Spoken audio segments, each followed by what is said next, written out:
Did you know that one of history's most evil men lived as a quiet factory worker for 15 years before the world's most elite spy agency hunted him down? In 1960, Buenos Aires, Ricardo Clement seemed perfectly ordinary. He worked at a Mercedes-Benz factory, lived in a small house, and rode the bus home each night. His neighbors had no idea they were living next to Adolf Eichmann, the man who organized the trains that sent millions to Nazi death camps.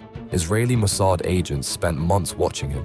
They followed his son to school, checked records, and planned every detail. They had to be absolutely sure this boring man was really the architect of the Holocaust's logistics. On May 11, 1960, they struck. As Eichmann stepped off his evening bus, Israeli agents grabbed him and smuggled him out of Argentina in a secret operation. The quiet bureaucrat who had organized mass murder through paperwork and train schedules would finally face justice on the world stage.